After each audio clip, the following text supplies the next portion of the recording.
Halo semua, pada hari ini kita akan membahas mengenai aliran psikologi behavioral dalam konteks konseling.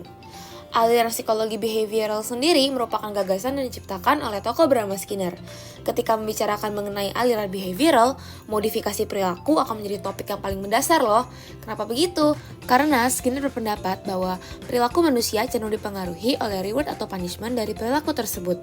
Sehingga ketika kita ingin memodifikasi suatu perilaku, kita dapat mengontrol konsekuensi atau penguatan yang akan diterima orang tersebut. Reward diberikan ketika kita ingin memperkuat suatu perilaku. Contoh reward adalah hadiah ataupun pujian. Sedangkan untuk punishment biasa digunakan untuk menghilangkan suatu perilaku. Contoh punishment adalah pengabaian ataupun sanksi. Skinner juga meyakini bahwa setiap manusia memiliki repertoire respon loh. Tapi repertoire respon itu apa sih? Repertoire respon adalah kumpulan perilaku yang tersedia bagi seseorang untuk ditujukan dalam situasi tertentu. Mungkin istilah gampangnya seperti bank respon begitu ya. Menurut Skinner, jika suatu perilaku atau respon tidak diberikan penguatan, perilaku itu akan mengalami proses punah dan memudar dari repertoire respon orang tersebut. Nah, prinsip memodifikasi perilaku dengan punishment ataupun reward ini dikenal sebagai operant conditioning. Dalam konteks ini, Skinner berpendapat bahwa respon yang keluar adalah respon yang paling sering diperkuat di masa lalu. Contohnya gimana tuh? Misalnya, ketika dosen kita bertanya kepada kita, ada banyak cara yang mungkin kita lakukan untuk merespon dosen kita. Pertama, menjawab pertanyaan tersebut, mengabaikan pertanyaan tersebut, atau bahkan kita juga bisa lari keluar dari kelas. Kemungkinan besar kita akan memilih untuk menjawab pertanyaan tersebut seperti kebanyakan orang. Nah, alasannya kalau menurut teori Skinner, karena di masa lalu ketika kita masih kecil, kita seringkali mendapatkan penguatan ataupun reward ketika kita menjawab pertanyaan dari guru. Misalnya seperti apresiasi ataupun penambahan nilai. Tapi berbeda cerita jika kita saat masih kecil seringkali mengalami bully ataupun ditertawakan oleh orang-orang sekitar kita ketika kita menjawab pertanyaan dari guru. Kemungkinan besar saat kita dewasa, kita menjadi takut dan juga tidak percaya diri ketika kita ditanya oleh dosen kita, sehingga kita memilih respon untuk keluar dari kelas ketika kita ditanya oleh dosen. Aylon dan Asrin menerapkan prinsip-prinsip ini di ruang rawat inap rumah sakit jiwa dengan pasien yang sangat terganggu. Mereka menggunakan teknik yang dikenal dengan token ekonomi.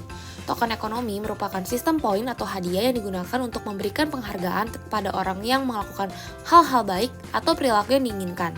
Nah, Aylon dan Asrin menerapkan konsep ini untuk mencapai target perilaku spesifik dari pasiennya. Jadi, ketika pasiennya berhasil melakukan suatu target perilaku yang spesifik, misalnya berhasil menggunakan alat makan secara mandiri, maka pihak rumah sakit akan memberikan mereka token yang dapat ditukarkan dengan hadiah seperti rokok. Terkadang rumah sakit juga memberikan mereka hadiah langsung, yaitu dengan hadiah seperti coklat, rokok, ataupun pujian. Dalam teori Skinner mengenai operant conditioning, ada juga loh yang namanya jadwal pemberian reinforcement. Hal ini diterapkan juga oleh Aylon dan Asrin di rumah sakit jiwa. Di mana pada awal program ini dilaksanakan, pasien akan diberikan hadiah untuk perilaku yang sangat sederhana, dan hadiah tersebut akan tersedia setiap kali pasien melakukan hal tersebut. Tapi seiring berjalannya program, pasien hanya akan diberikan hadiah untuk rangkaian perilaku yang lebih panjang dan juga kompleks, dan hadiah tersebut akan diberikan dengan waktu yang tidak dapat diprediksi. Tujuan akhir dari modifikasi perilaku dan juga program ekonomi token ini adalah agar perilaku tersebut menjadi kebiasaan yang terinternalisasi, dilakukan secara konsisten, dan juga tidak tergantung pada insentif eksternal seperti hadiah. Namun, keefektifan dari modifikasi perilaku dan juga program token ekonomi ini sangat tergantung pada lingkungan sosial yang terkendali. Lingkungan tersebut harus menyediakan konsekuensi yang konsisten dan juga mendukung untuk perilaku yang diinginkan. Oleh karena itu, modifikasi perilaku seringkali dilakukan dalam lingkungan yang sangat terstruktur dan juga terkendali. Misalnya, rumah sakit jiwa, penjara, atau unit-unit yang aman. Walau begitu, teknik modifikasi perilaku dapat juga diterapkan dalam situasi yang lebih umum seperti dalam keluarga dan juga dalam sekolah. Asalkan pelaku kunci seperti guru, orang tua, diberi pelatihan tentang cara menerapkan teknik tersebut.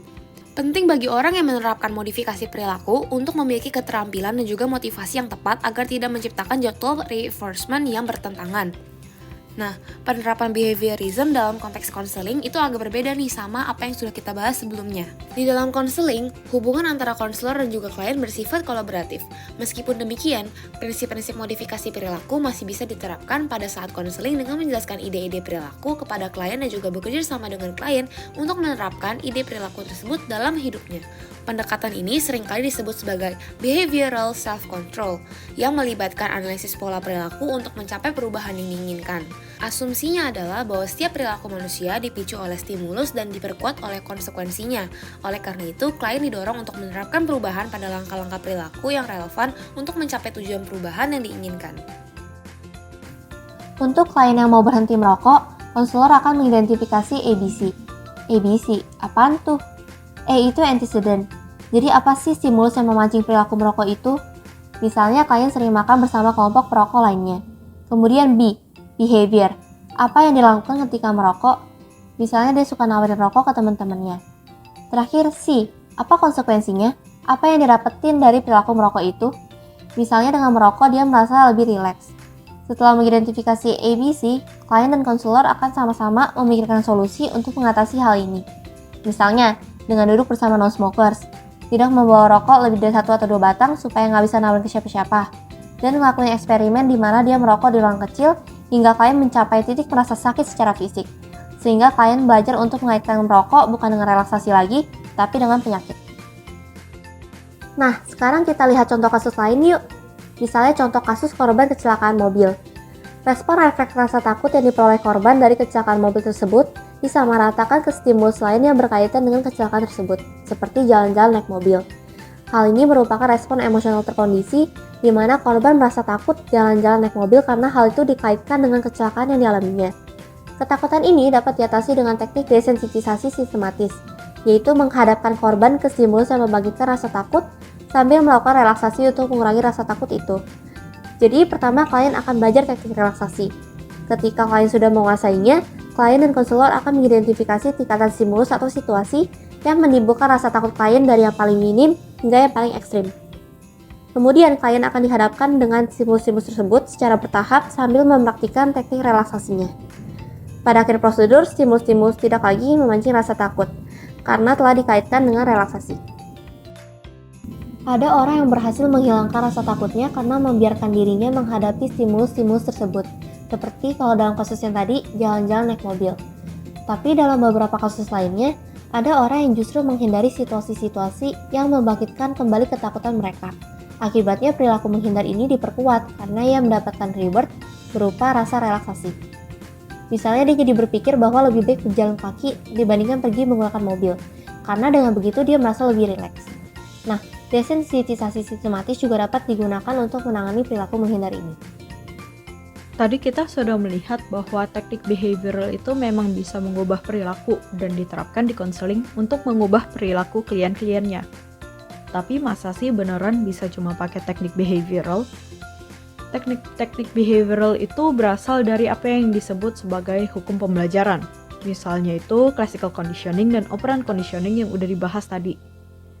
Namun seiring berjalannya waktu, terdapat kritik-kritik seperti dari Brager dan McGough di tahun 1965 dan juga Locke di tahun 1971. Mereka ini lebih berada pada sisi kognitif dan mereka mempertanyakan apakah teknik-teknik tersebut bisa dimengerti sepenuhnya hanya dengan pandangan behavioral. Biasanya terapis dan konselor behavioral itu akan menanyakan kliennya untuk melaporkan pengalaman emosionalnya, memahami diri mereka, dan mendorong mereka untuk membuat rencana dalam mengatasi hidup.